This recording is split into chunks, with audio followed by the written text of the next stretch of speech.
পশ্চিমবঙ্গের এমন একটা ঘর নেই, এমন একজন মানুষ নেই যে এই রাজ্যের সরকারের দুর্নীতির শিকার নয়।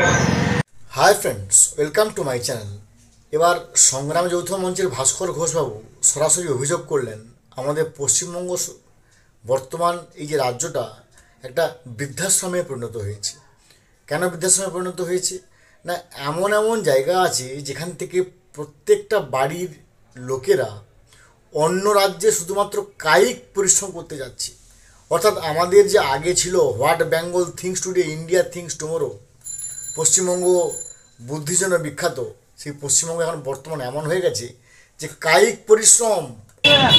পশ্চিমবঙ্গের এমন একটা ঘর নেই, এমন একজন মানুষ নেই যে এই রাজ্যের সরকারের দুর্নীতির শিকার নয়, যে এই রাজ্যের সরকারের যে শূন্য পদ, সেই শূন্য পদে তার সন্তান সন্ততিকে স্থায়ীভাবে নিয়োগের স্বপ্ন দেখেন না, এরকম একজন মানুষকেও পাবেন না। এই নিয়োগ না হওয়ার ফলে কি হয়েছে, আমাদের পশ্চিমবঙ্গের ছেলে মেয়েদেরকে তিনি শিক্ষিত হন বা অশিক্ষিত হন, পশ্চিমবঙ্গ থেকে বাইরের রাজ্যে পরিযায়ী হিসেবে বাঁচতে হচ্ছে। আর গোটা রাজ্যটা ধীরে ধীরে একটা বৃদ্ধাশ্রমে পরিণত হয়েছে। গোটা রাজ্যে এরকম অনেক গ্রাম পাবেন, শহরের এরকম অনেক প্রান্ত পাবেন। আপনি যদি সল্টলেকে চলে যান, বাড়ির পরে বাড়ি এরকম পাবেন যেখানকার ছেলে মেয়েরা কেউ বাড়িতে থাকে না, সব অন্য রাজ্যের বাসিন্দা, আমাদের রাজ্যে কাজ নেই।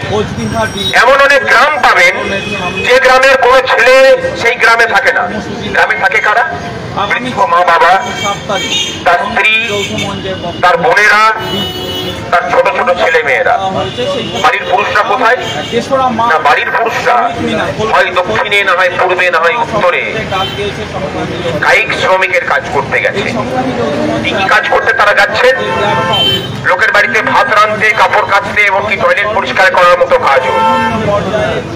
যে বাঙালি জাতির একটা সময় পরিচিতি ছিল যে এই বাঙালি জাতি তার বুদ্ধি বিক্রি করে খায়, এই বাঙালি জাতি তার মেধা বিক্রি করে খায়, বর্তমানে গোটা ভারতবর্ষের মানুষ বলছে যে বাঙালিরা হচ্ছে কায়িক শ্রমিকে পরিণত হয়েছে।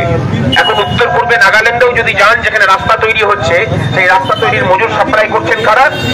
সব বাঙালি জাতি। এই বিগত 12 বছর ধরে বাঙালি জাতির এই যে আত্মিক অবনমন, এর এক এবং একমাত্র কারণ হচ্ছে এই সরকারের দুর্নীতি এবং এই জাতিটার যে আত্মপরিচয় সেটাকে শেষ করে দেওয়ার চক্রান্ত। আমরা শুনলাম এবং বুঝতে পারলাম পশ্চিমবঙ্গ কোথায় ছিল আর কোথায় এসে পৌঁছেছি। আমরা অবশ্যই সুদিনের জন্য অপেক্ষায় থাকব। সুদিন আসুক এই কামনা করি। ভালো থাকুন। Have a good day. Thanks.